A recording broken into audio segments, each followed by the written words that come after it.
ओम नमः शिवाय।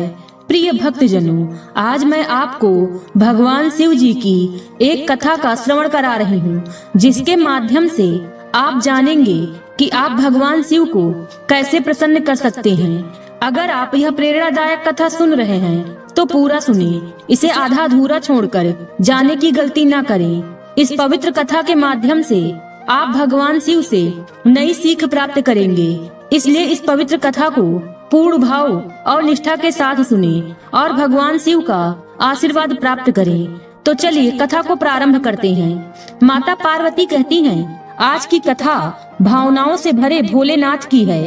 एक गांव के किनारे एक शिवालय था, जहां एक बुजुर्ग पुजारी निवास करते थे। एक दिन एक निर्धन माता ने अपने छोटे बच्चे को मंदिर के प्रवेश द्वार पर छोड़ दिया और चली गई। पुजारी जी ने बहुत खोजबीन की, परंतु बच्चे के परिवार का कोई सुराग नहीं मिला। जब गांव का कोई भी व्यक्ति उस बच्चे की देखभाल करने को आगे नहीं आया, तो पुजारी जी ने इसे भगवान शिव की मर्जी मानकर उसे अपने साथ रख लिया।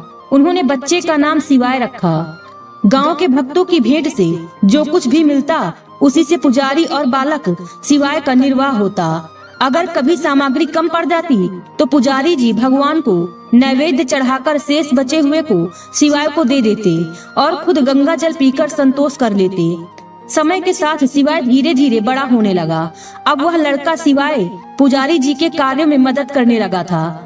बुजुर्ग पुजारी को थोड़ी राहत मिली, इसीलिए उन्होंने शिवाय को मंदिर की सफाई, भगवान शिव की पूजा, उन्हें नैवेद्य चढ़ाने और आरती करने के तरीके सिखा दिए। अब वे खुद भगवान शिव का नाम जपने और कीर्तन में अपना समय बिताने लगे। एक दिन भगवान शिव के पवित्र नाम का जाप करते हुए उनकी आत्मा ने शरीर छोड़ दिया। अब शिवाय का इस दुनिया में कोई सहारा नहीं बचा सिवाय भगवान शिव के। वह पुजारी जी द्वारा बताई गई 3 बातों को कभी नहीं भूला। पहली बात, भगवान शंकर को हमेशा ताजा और गर्म भोजन का नैवेद्य चढ़ाना। दूसरी बात, भगवान को नैवेद्य चढ़ाए बिना खुद कुछ भी न खाना। तीसरी बात, भगवान शिव पर विश्वास रखते हुए कभी भी किसी भी चीज का संग्रह न करना, बासी भोजन का भी नहीं। अगर किसी भक्त ने पहले से तैयार खाना या मिठाई मंदिर में चढ़ाया तो बालक शिवाय उसे गरीबों में वितरित कर देता था। खुद रसोई बनाकर भगवान को नैवेद्य अर्पित करता, फिर वह प्रसाद खुद खाता और दूसरों में बांट देता। अगर रसोई बनाने के लिए सामग्री नहीं होती तो भोले बाबा और भक्त शिवाय दोनों गंगा जल पीकर ही संतुष्ट हो जाते। एक बार बारिश के मौसम में लगातार 3-4 दिन तक भारी वर्षा होने की वजह से मंदिर में कोई भक्त नहीं आया। शिवाय अपने भोले बाबा को गंगा जल का भोग लगाते और खुद भी वही पीकर रह जाते। भोले बाबा शिवाय की भक्ति और धैर्य की परीक्षा लेते रहे, लेकिन अंत में अपने भक्त को भूख से व्याकुल देख उनका दिल पसीज गया। वे सेठ के नौकर का वेश धरकर हाथ में खाने की सामग्री से भरी पोटली लिए बारिश में भीगते हुए मंदिर के दरवाजे पर पहुँचे। उन्होंने शिवाय को आवाज दी और पोटली उसके हाथ में देते हुए कहा कि सेठ जी ने यह खाने की सामग्री भिजवाई है, प्रभु का नैवेद्य अर्पित करो और प्रसाद भी ग्रहण करो, मैं कल पुनः आऊंगा। शिवाय ने आशीर्वाद देकर उसे विदाई दी और गीली सूखी लकड़ियों के धुएं में तपती रसोई लगाकर बाबा को पूरे वर्षा ऋतु में भोग लगाया। भक्त शिवाय को खाने की सामग्री देने वाले आते रहे और खुद भी ताजा बनी रसोई का प्रसाद पाते रहे।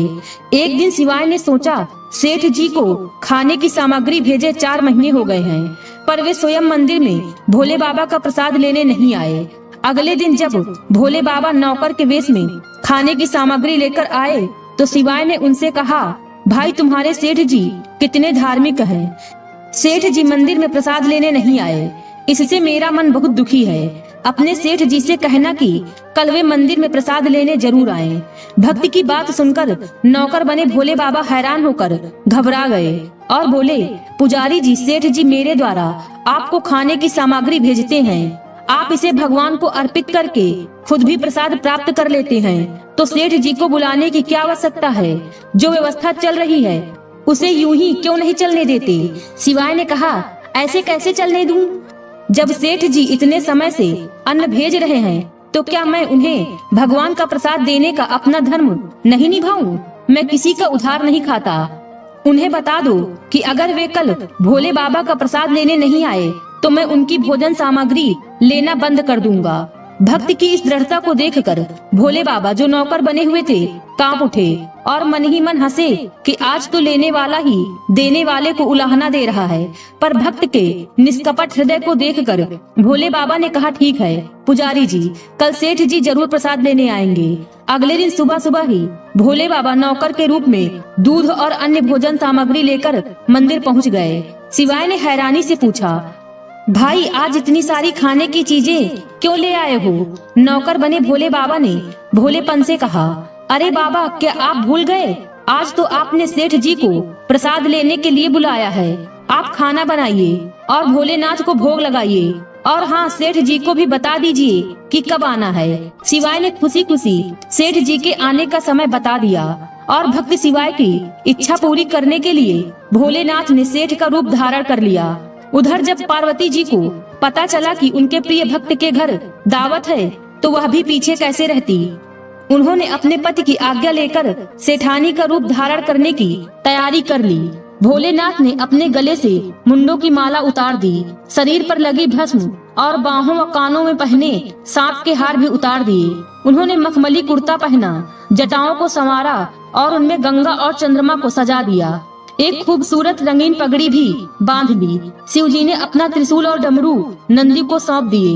कैलाश पर पार्वती जी के तैयार होने का इंतजार करते हुए टहलने लगे। पार्वती जी ने एक सुंदर बनारसी साड़ी पहनी जो शिव जी के कुर्ते के रंग से मिलती थी। सोने चांदी और हीरो से जड़े चमचमाते गहने पहने। भगवान गौरी शंकर ने सेठ सेठानी का वेश धारण किया और अपने भक्त के यहाँ भोज के लिए कैलाश से निकल पड़े। भक्त शिवाय आज सुबह से ही सेठ जी के स्वागत में विविध प्रकार के पकवान बनाने में लगा था। वह तो अपने भोले बाबा के लिए चलते फिरते भोग तैयार कर लेता था, पर आज उसे उन्हीं सेठ जी को प्रसाद अर्पित करना था जो कई महीनों से भगवान को भोग के लिए सामग्री भेज रहे थे। इसलिए आज उसने खाना बनाते समय अपनी सारी रसोई की कला का प्रयोग किया। उसने सेठ जी के भेजे हुए चावलों को साफ करके खीर बनाई और अन्य विभिन्न प्रकार के व्यंजन भी तैयार किए। खाना बनाने के बाद भक्त शिवाय ने स्नान किया ताकि वह साफ कपड़े पहनकर भोलेनाथ को नैवेद्य अर्पित कर सके और सेठ जी को प्रसाद खिला सके। जब शिवाय स्नान करके वापस आया तो उसने देखा कि सेठ जी न केवल स्वयं आए हैं बल्कि अपनी पत्नी को भी साथ लाए हैं। शिवाय ने तुरंत दोनों का अभिवादन किया, उन्हें बैठने के लिए आसन दिया और कहा, मैं अभी भगवान को नैवेद्य चढ़ाकर आता हूँ, उसके बाद आपको प्रसाद परोसूंगा।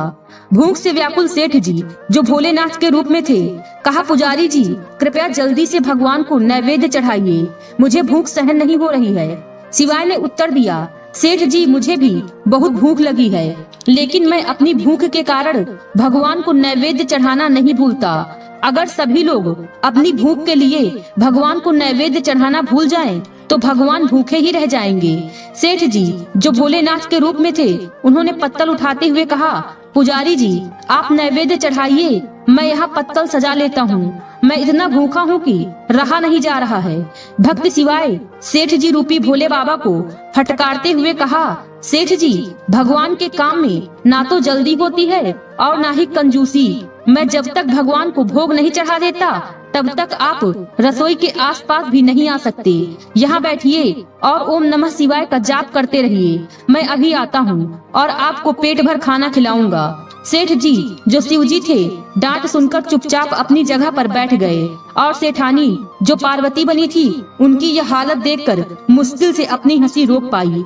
लेकिन जैसे ही भक्त शिवाय भोग की सामग्री लेकर मंदिर में गए, भगवान शिव ने पार्वती जी को चुप रहने का इशारा किया और धीरे धीरे रसोई में चले गए।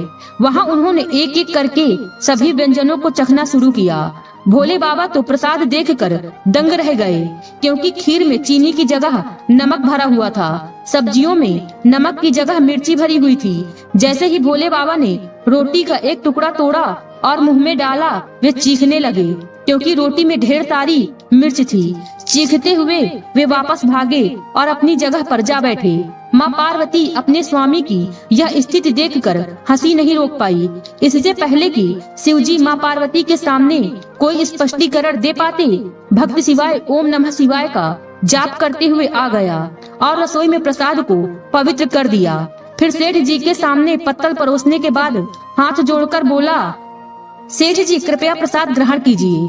भोले बाबा ने अभी अभी भक्त के हाथों बनाई गई भक्तिमय रसोई का स्वाद चखा था, इसीलिए जब उन्होंने खाने की बात सुनी तो वे पसीने पसीने हो गए। वहीं सिवाय सेठ जी के चेहरे को निहारने लगे।